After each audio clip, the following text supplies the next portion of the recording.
We're here tonight because the Postal Service is having a public hearing to discuss the closure of the White River Junction mail facility. There are plans to take 235 jobs out of the local community and lay off up to 245 people.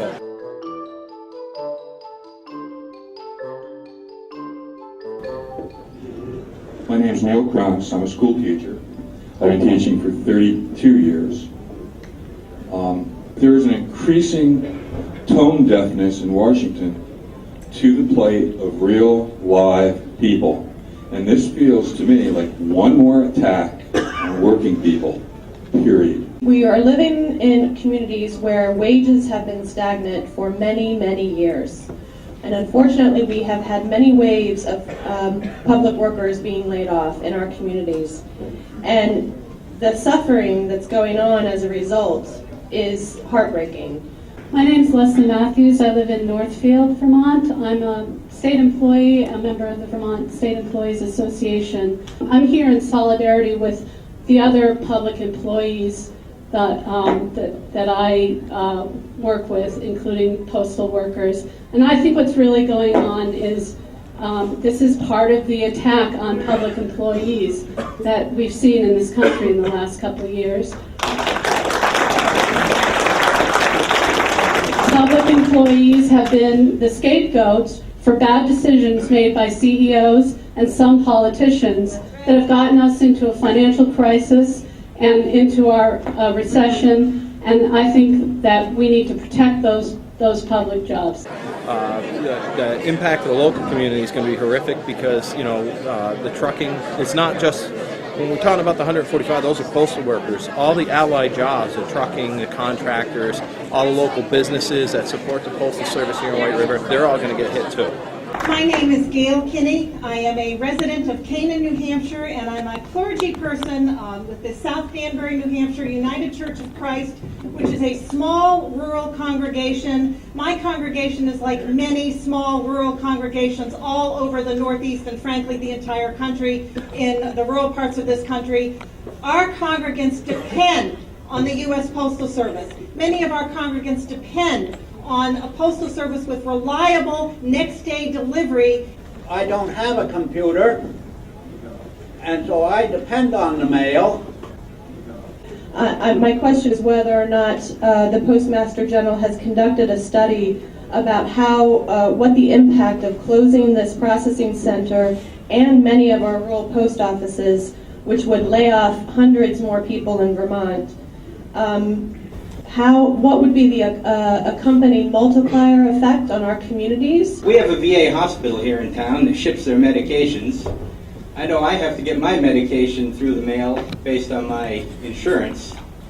How many people is that going to affect when their medication takes 3 to 5 to 7 days longer to get to them?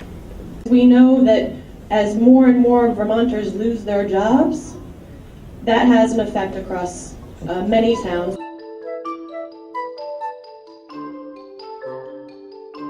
How do you expect to save the service by cutting service?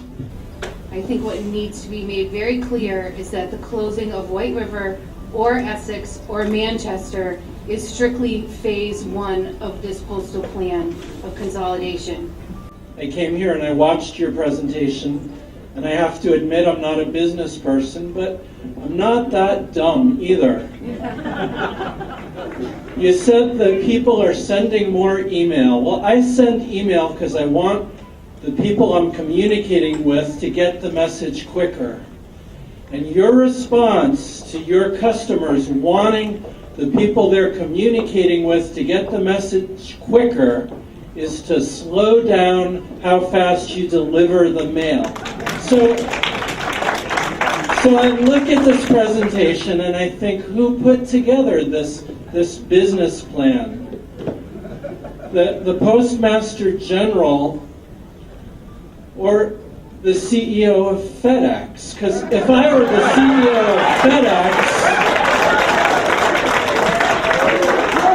I would say, wow, they're letting me put together a business plan for the Postal Service. The first thing that I would do is figure out the best way to put it into a death spiral, why don't I respond to their customers' needs for better service by starting off with a study that predicates worse service?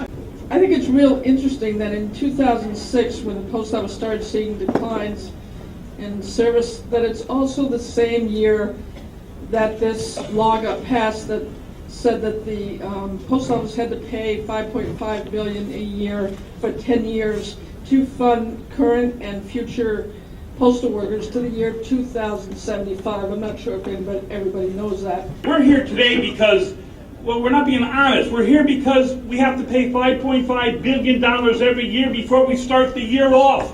No company can survive that, not even the Postal Service. I believe that the Postal Service is a public good. Public good is something that should serve the needs of our communities. My name's Sarah, Sarah Weintraub. I'm from Plainfield, Vermont. And I'm here because I'm really tired of talking about the Postal Service as if we only care about it to make money. The Postal Service is a public good. It's something that our communities care about.